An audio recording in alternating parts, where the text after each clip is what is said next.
Oke, selamat siang. Kita lanjutkan lagi ya untuk sesi tutorial buku besar. Mohon maaf tadi jedanya agak lama karena ada satu dan lain hal.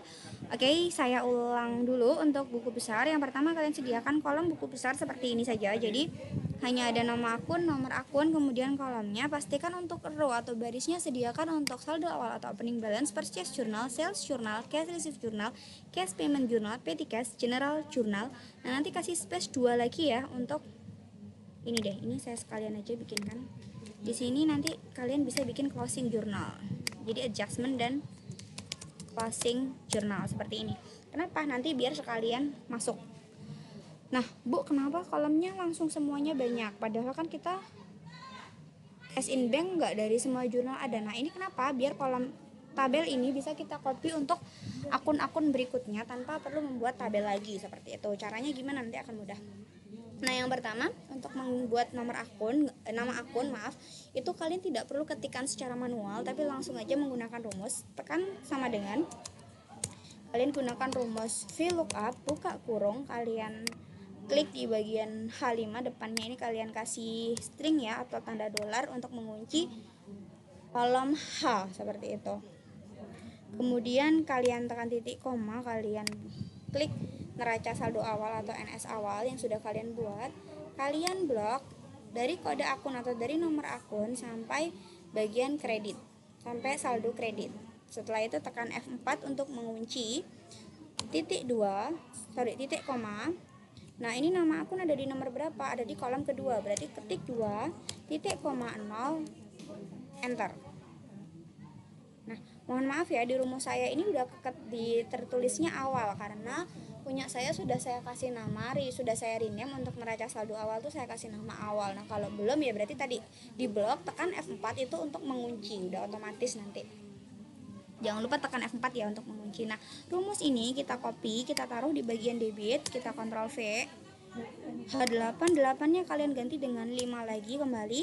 Kemudian angka 2-nya karena kita mau ngambil debit itu ada di kolom ketiga, kalian ketik 3 enter. Ini karena belum rupiah kalian ganti ke accounting 0,20, 2 angka di belakang koma dihilangkan. Ini rumusnya kita copy ke kolom kredit. Nah, tapi 3-nya kita ganti dengan angka 4. Seperti itu karena nominal kredit ada di kolom keempat, tekan enter seperti itu. Nah, untuk purchase sama dengan sum if buka kurung, kalian klik purchase, kemudian kalian blok nomor akun untuk yang kolom debit, tekan F4 untuk mengunci, tekan titik koma, kalian string H5 itu apa? H5 itu tadi kode nomor akun tadi. Kemudian titik koma, kalian ganti blok total di bagian debit, tekan F4 untuk mengunci. F4 itu untuk mengunci atau mengeluarkan tanda string ini loh yang. Jadi kalau kita nggak kunci nanti kolomnya, bloknya akan bergeser. Nah, kalau udah kita kunci pakai F4 atau string ini otomatis nggak bergeser lagi. Kalau sudah tekan enter. Nah, ini karena di purchase journal tidak ada nomor akun 11100, makanya di buku besar di sini munculnya tetap 0. Nanti kalau akunnya ganti otomatis juga akan ganti. Nah, rumus ini kita copy, kita bawa ke kredit aja. Kemudian untuk debit tadi kan kolomnya G dan H, ya kan? Kita lihat aja di purchase journal ini kan untuk total debit kan ini kolom G. Totalnya di kolom H, untuk kredit kan ada I dan C ya. Berarti di buku besar tadi rumusnya kita tinggal ganti aja.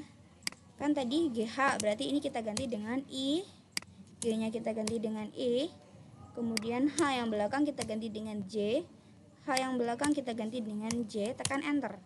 Udah. Untuk sales journal gunakan cara yang sama. Sum if buka kurung, klik sales journal, kemudian kalian blok nomor akun, F4, titik koma, string H5,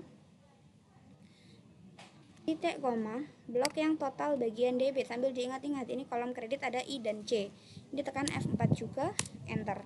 Ini kita copy, kita bawa ke kredit. Untuk GH-nya kita ganti dengan I dan C. G-nya kita ganti dengan I, H-nya kita ganti dengan C. Gunakan anak panah aja untuk menggeser biar lebih mudah. Kalau sudah enter, selesai. Untuk cash receipt journal sama dengan sum if buka kurung, kalian pergi ke CRJ atau cash receipt journal, blok aja nomor akun bagian debit, tekan F4, titik koma, ya.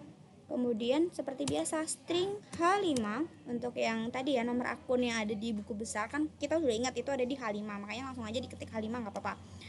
Kemudian titik koma lagi kita blok untuk total bagian debit, tekan F4. Jangan lupa untuk tekan F4, enter. Nah, rumus ini kita bawa ke kredit. Bedanya untuk kredit tadi kolom IJ, berarti di sini kita ganti dengan KL. I kita ganti dengan K. J-nya kita ganti dengan L. Enter, selesai. Nah, IJKL itu tahunya dari mana sih, Bu? Nah, ini dari cash receive ini loh yang saya maksud. Ini kan untuk debit ada di kolom I, nomor akunnya, totalnya ada di J. Nah, untuk kredit kan di sini ada K dan L, seperti itu. Nah, daripada kita klik-klik bolak-balik, langsung aja seperti itu bisa. Tinggal ganti aja hurufnya. Untuk cash payment sama. Jadi ini sama dengan sum if buka kurung, kalian klik di CPC, blok di nomor akun debit, tekan F4, titik koma, string H5, titik koma, kolom total kita blok, F4, tekan F4. Nah, di sini beda nih kolomnya. Nah, kalau ini kan ada di C dan D, ini ada jeda. Untuk nomor akun ada di F dan G. Ingat-ingat ya, di F dan G. Kemudian enter. Nah, ini ketika kita copy ke sebelah kredit, kita gantinya dengan F dan G. Jadi menyesuaikan kolomnya aja. Tekan enter, selesai. Untuk petty cash lakukan hal yang sama, berarti sum if buka kurung, kalian klik di PC, dan ini kan cuma satu ya, makanya langsung saya blok di situ doang. Tapi kalau ada banyak kita tekan F4 ya. Yaudah, biar biasa kita tekan F4, kita string H5, titik koma, kolom kreditnya. Ini nanti tekan F4 lagi, enter. Ini kan kolomnya nggak bergeser, berarti ini tinggal diganti aja EF GH ya. E nya kita ganti dengan G, F nya kita ganti dengan H, enter. Udah. General journal sama dengan sum if buka kurung, kita klik ke GJ atau general journal, kemudian klik kolom debit untuk nomor akun, kalian blok, tekan F4, titik koma, string H5, titik koma, kalian blok lagi untuk kolom yang total di bagian debitnya, tekan F4, tekan enter. Tapi ingat, ini nanti untuk kredit, ini G nya kan kosong, HI, berarti ketika kita copy ini, kita copy ke kolom kredit, kita ganti dengan HI, berarti E nya kita ganti dengan H, kemudian F nya kita ganti dengan I. Sudah selesai. Nah, untuk adjustment dan closing kita masukkan nanti setelah bikin neraca saldo biar lebih mudah. Tapi kalau mau di blok dulu juga nggak apa-apa sih, langsung dibikinkan rumusnya ya, berarti kalian bikin list account di bawahnya lagi, sama aja, sama seperti general journal. Karena sekarang kita masuk untuk kolom balance-nya.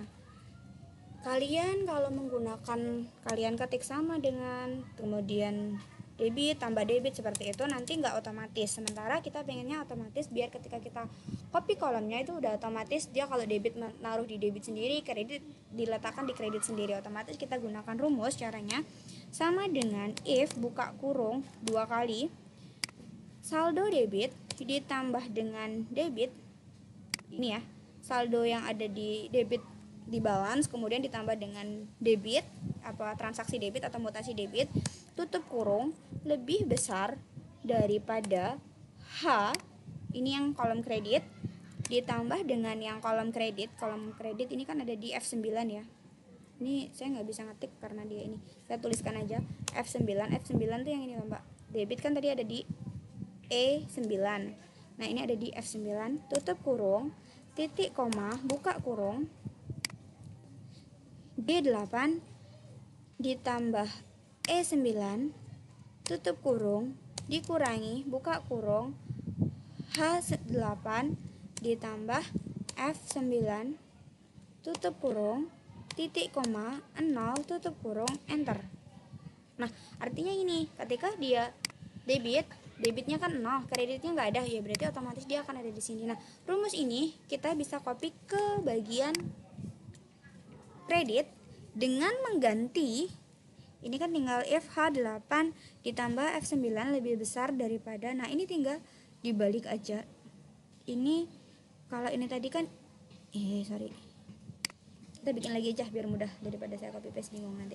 Sama dengan if buka kurung itu kolom ganti kredit. Kalau tadi kan debitnya duluan, nah ini ganti kreditnya yang duluan. Berarti kan kredit, saldo kredit ditambah dengan mutasi kredit tutup kurung lebih besar daripada buka kurung debit, saldo balance debit ditambah dengan yang debit E9 tutup kurung titik koma buka kurung H lagi. Berarti kalau kredit itu tinggal H-nya aja yang duluan kayak gitu, ditambah dengan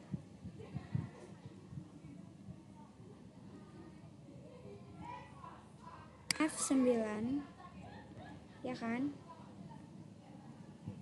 tutup kurung dikurangi ini ganti G buka kurungnya belum, buka kurung G ditambah E seperti ini, tutup kurung titik koma 0. Nah, ada rumus yang kurang, bentar.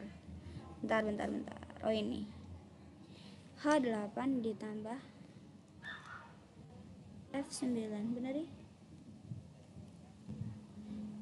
Ini lebih besar daripada G8 ditambah E9. Jam 7 dimulai. Buka kurungnya kurang 1. Depan buka kurungnya 1 ya. Kemudian di belakang tinggal ditutup kurung. Selesai. Nah, kenapa seperti ini? Nah, ini tadi kan yang ada cash in bank kan cuma ada di cash receive dan cash payment, otomatis yang muncul juga cuma ini. Nah, ini rumus yang bawah ya yang di copy, bukan yang paling atas. Jadi yang row 9 ini kalian blok 2 plus geser ke bawah. Selesai. Nah, ini ketika nomor akunnya kita ganti ya, misal dengan petty cash. Ini kedua. Dia udah otomatis ganti ke petty cash. Jadi nama akunnya sudah ganti petty cash. Di bawah-bawahnya pun juga sudah otomatis ganti petty cash seperti itu. Nah, tadi kan saya minta kalian cuma bikin satu kolom. Nah, ini fungsinya. Ini kita copy nih. Ini tinggal copy, Ctrl C, kalian blok Ctrl C. Kalian kasih space 1 kali ya biar lebih bagus. Tinggal Ctrl V. Nah, ininya aja yang diganti. Ini untuk yang ganti petty cash. Udah. Copy lagi. Kasih jarak 1 untuk nomor akun yang ketiga, yaitu perlengkapan ya kalau nggak salah inventory. Ya udah, ini tinggal diganti 13. Selesai sampai terakhir seperti itu. Jadi ngetikan rumusnya cuma 1 kali, tinggal ganti nomor akun, udah otomatis bawah-bawahnya ganti seperti itu. Demikian untuk tutorial buku besar untuk neraca saldo dan seterusnya. Ditunggu ya. Terima kasih, selamat belajar. Assalamualaikum warahmatullahi wabarakatuh.